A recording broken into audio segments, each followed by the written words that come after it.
През декември 2009 отвори врати единствената по рода си у нас галерия за модерно изкуство.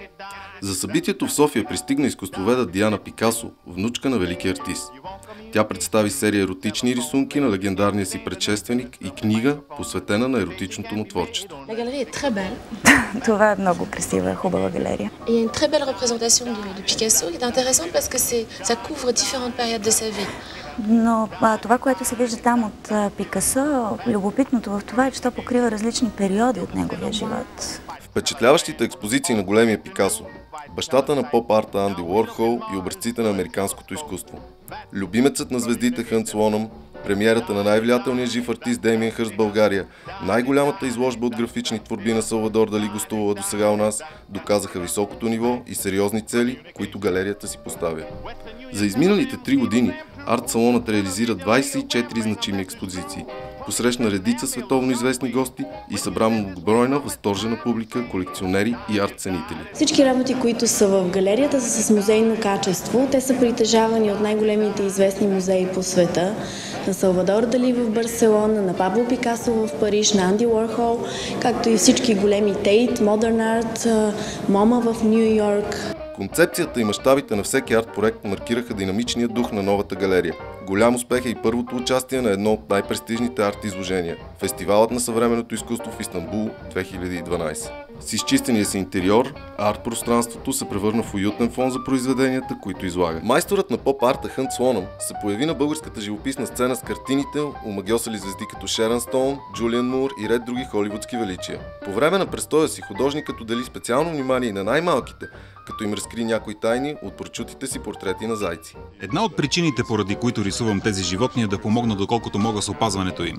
Много хора по света се занимават с тяхната защита и съхранение на околната им среда и се опитват да спрат разрушаването й, както и разрушаването на света като цяло. Ретроспективна експозиция през пролетта на 2011, организирана за пръв път от българска галерия, събра съзвездието на американския авангард от 40-те години до днес с имена като Анди Уорхол, Уилям Де Кунинг, Джаспър Джонс и Робърт Марс. В много от нещата си използвам думи. На един от новите колажи има оръжие и е изписана думата «живот», в което е заложена иронията. В ежедневието си ние сме заобиколени от образи на оръжие. Например, пускаме си новините и те са там. Наследникът на най-голямата колекция от графично изкуство на модерните майстори Ерик Морло откри лично изложбата «Свидетели на своето време». Колекцията е доста обемна, но ние избрахме най-доброто от най-доброто.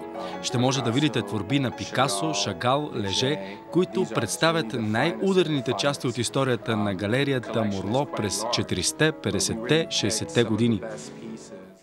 Отново за първи път у нас през октомври 2011 бе показана съвместна изложба на най-забележителните британски съвременни автори. За откриването й пристигна легендата на британския поп-арт сър Питър Блейк. Пеперудата в моите работи е свързана с една малка фигурка, която кръстих Пеперудения човек.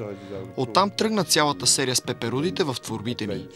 Персонажът е взет от една музикална книжка с песнички. На корицата й бе нарисуван диригент, на чиято палка бяха накацали пеперуди. Когато избирам лицата, с които работя, това е според тяхната сериозност. Те трябва наистина да са топ. Важно място в колекцията на галерията намират и именити български творци като Кристо, художникът от български произход Жул Паскин, Хубен Черкелов, както и финалистите от конкурса Мост. Греди Аса, Павел Койчев и Хубен Черкелов показаха съвместната си изложба от последното издание на Венецианското биенале в галерията през април и май 2012. Хубен Черкелов, който от години живее и работи в Ню Йорк, участва в изложбата с картини с сюжети от банкноти. Модерският конник има фундаментална стойност за всички българи и е избран по някакъв начин да бъде върху българските монети, а сега и преди върху българските банкноти. И точно защото е някакъв символ, който е отвъд религията, отвъд политиката. Творби на най-продавания жив съвременен художник в света, британеца Деймиан Хърст, са изложени от днес в Националната художествена галерия и в Галерията за модерно изкуство. Преди 2 години именно арт-салонът на Оборище 10 показа първата самостоятелна изложба от нас на най-търсения и проспериращ артист на нашето време. За Деймиан Хърст пеперудата е символ на живота. Той е правил изложби живи пеперуди, които се развиват пред очите ви от пашкул до пеперуда и свободно летят из галерията. Но усилията на галерията не спряха до тук. През може би най-успешната досега година в кариерата на Хърст, изкуството му радва българската публика с 2 паралелни изложби от музеен клас. Новото арт-пространство привлича интереса на широката публика чрез непоказвани досега изложби и образователни инициативи, като детската арт-школа и работилницата по изкуства Арт Релакс. Създателите на галерията вярват, че през изминалите 3 години са доближили целта си в България да има място за среща с докосващи сърцето произведения на изкуството от майсторите на 20 и 21 век.